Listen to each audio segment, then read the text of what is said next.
How do you usually spend your holidays with your kids? Do you prefer staying at home, catching up on rest, and enjoying a slow day, or do you like going out and making little family memories together? Hi everyone, I am Maika, a Filipino working mom sharing family life, city living in BGC, food adventures, motherhood, and our journey of building a better life here in the Philippines. Today's vlog is all about a simple holiday morning with the family. It's June 12th, Philippine Independence Day. Since it's a regular holiday and a non working day, Mark and I Yay! decided to take the kids out for an early morning walk around Oli! BGC. Diyan mo nga kami. We also planned to have a brunch afterward Wait at lang. McDonald's. Sometimes the simplest days end up becoming the most memorable. We have three kids living with us at home, and because Victoria and Olivia still can't walk long distances, we always bring a stroller whenever we go out. And now that we also have a baby Luca, that means Mark and I each have a stroller to push. So if you see us walking around BGC, you'll probably notice we're quite a convoy. One thing I really appreciate about living here is the number of parks and open spaces available for families. The kids get to run around, play, and burn off some energy while Mark and I get a bit of exercise too. It's actually one of our favorite ways to spend a free morning. What's interesting though is that whenever we go out this early, I notice there are often more dogs than children in the parks. Maybe because it's still early in the morning, but it's something I observed quite a few times.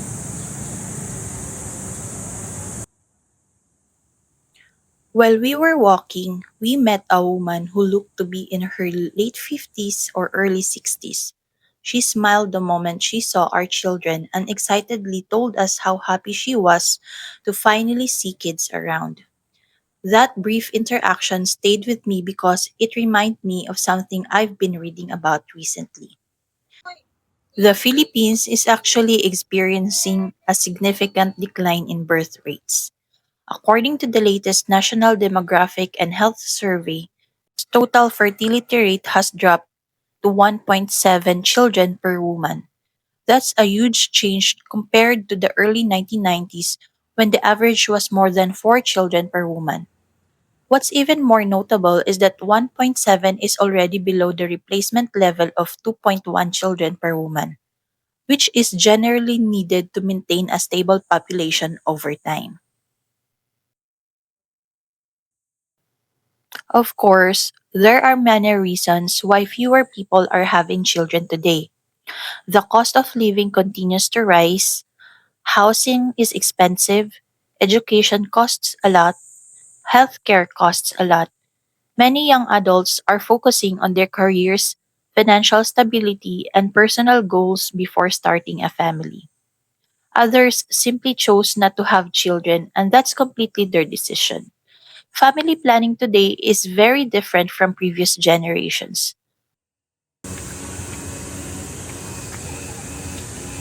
When I was younger, having 4 or 5 children wasn't unusual. Today, many people consider 2 children enough, and some even choose to remain child free. Everyone has their own reasons, circumstances, and priorities. Personally, I can't speak for everyone about why they want children or why they don't. But I do appreciate that people today are more open and honest about these decisions. For our family, having children has brought a lot of joy, chaos, laughter, sleepless nights, and countless unforgettable moments. It's definitely not easy, but it's also one of the most rewarding parts of our lives.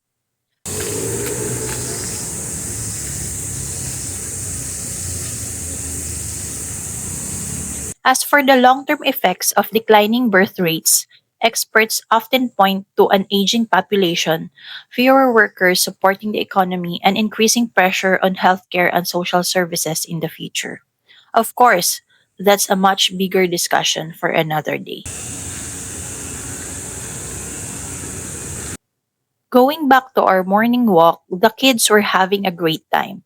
Olivia was full of energy as usual.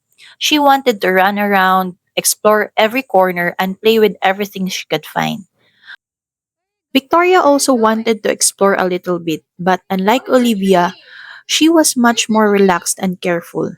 She would get out of the stroller from time to time, look around, and satisfy her curiosity before happily returning to her seat.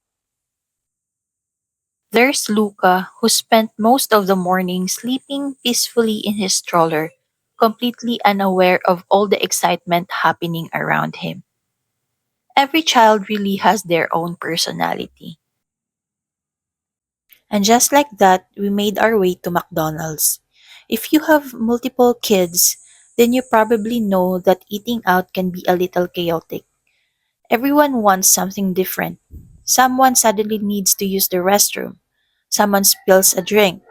And somehow, you're trying to enjoy your own meal in between all of that.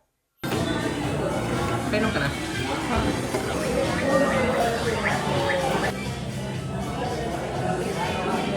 Mark is usually in charge of ordering and making sure everyone has something to eat. He's actually very good at keeping things organized. Meanwhile, I was feeding Luca while trying to eat my own meal at the same time. Mom life never really stops.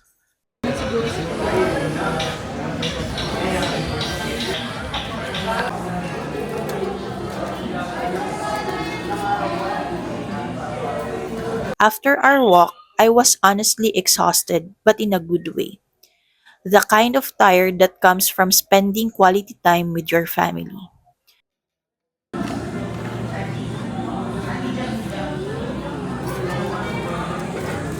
Kaya mami. We don't eat fast food very often, but today we chose McDonald's because it was convenient, quick, and kid friendly.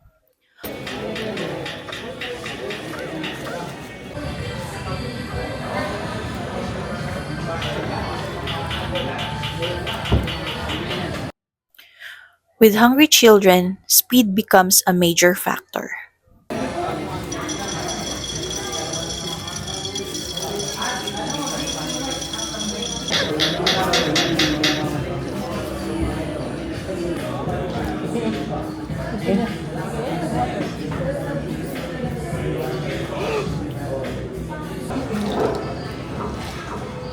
Diyan mo sabi sa kay mama.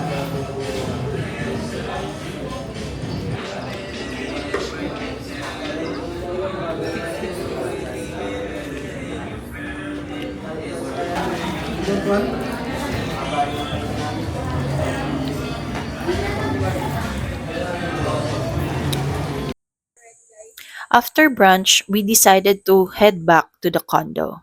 By this point, we had already done quite a bit of walking. One thing I truly enjoy about living in BGC is how walkable everything is. Many places are accessible on foot. Puro lakad eh. Puro lakad.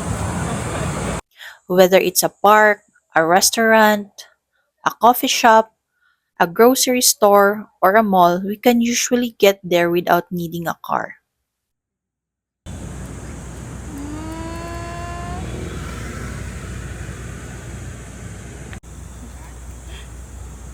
Thank you. As you can see, there are so many shops and restaurants around. Compared to before, when we needed to drive almost everywhere, it's nice to simply grab the strollers and explore the city on foot. It's healthier, more convenient, and honestly, more enjoyable.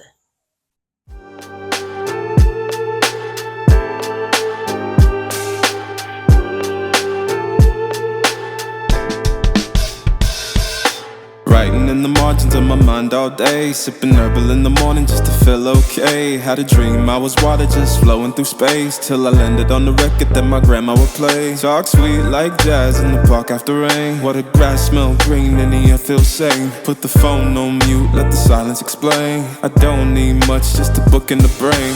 Used to chase things that would run from me. Now I sit still, let the peace come free. Paint a verse in the sky with a loose leaf. While the moon do a dance with a soft oak tree. Let it ride, let it be, let it be what it be. Got a breeze in my chest and a thought run free. I don't rush, I don't race, I just float on three. Got a vibe in my soul, got a life on key. Let it ride, let it breathe, let it roll like that. Got the world in my cup and the beat in the back. I don't stress, I don't fold, I just lean on facts. If the sun don't shine, I'ma still bounce back. And that's how we spent our Philippine Independence Day holiday. Nothing extravagant, just a simple morning walk. Happy mas living bad, I'm not gonna move. Oh my God, it's so hot outside.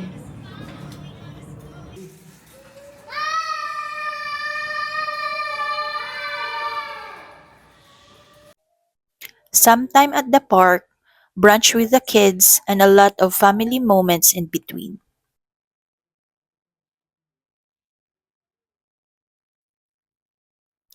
I've learned that some of the best memories don't come from grand vacation or expensive activities. Sometimes they come from ordinary days spent with people you love. If you enjoyed coming along with us today, don't forget to like this video, subscribe to the channel, and hit the notification bell so you won't miss future vlogs. Thank you so much for watching. I'm Micah and I'll see you in the next vlog. Bye everyone! We're home.